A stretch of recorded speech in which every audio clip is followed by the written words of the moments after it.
Heyo, and welcome back to Borderlands 4. Today I'm continuing a series where I farm one boss 100 different times, taking down all of their drops info, but today we're testing out red chests, particularly the ones at the end of a boss fight to see if they're worth actually checking, or you're farming the boss at the same time. So we'll roughly know how much you can expect in terms of purple rarities and legendary world drops after 100 farms, because legendary world drops are pretty rare in this game. If you like these kinds of videos, by the way, 90% of you that are watching consistently aren't subscribed, and it would be cool if you were, so consider subscribing, it is much appreciated. Now the boss I counted this on was one of my favorite flying rats known as Bramblesong, which I made a video on recently. He's an Orgamind boss in Terminus Range if you haven't heard of them, and they have one standard red chest.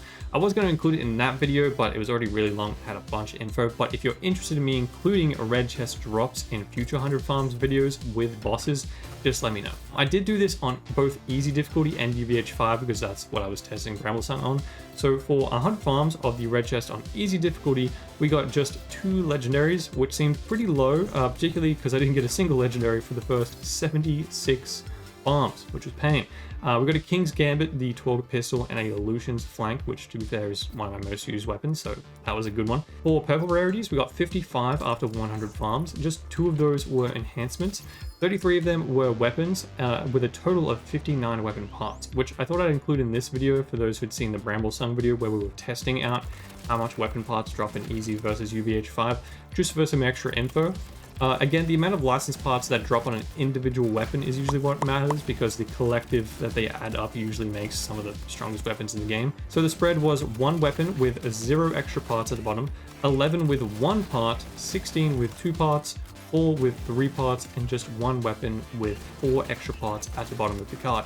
As for firmware, we got 19 total, but of course none of them were UVH exclusives. If you didn't know that these 8, I'll show them on screen, can only drop when you have UVH on. For comparison, after 100 farms of the red chest on UVH 5, we got 5 legendary weapons, which is actually half the amount of legendaries we got for farming the boss on UVH 5, which is kind of nuts because the world drop rate is incredibly low on bosses. I've only been getting like 1 world drop, if that, per 100 farms of a boss.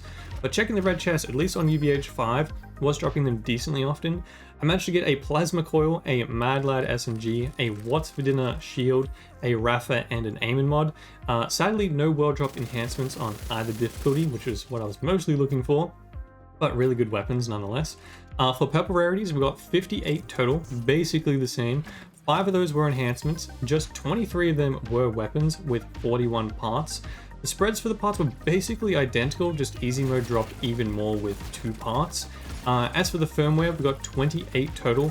12 of those were the UVH exclusive firmware.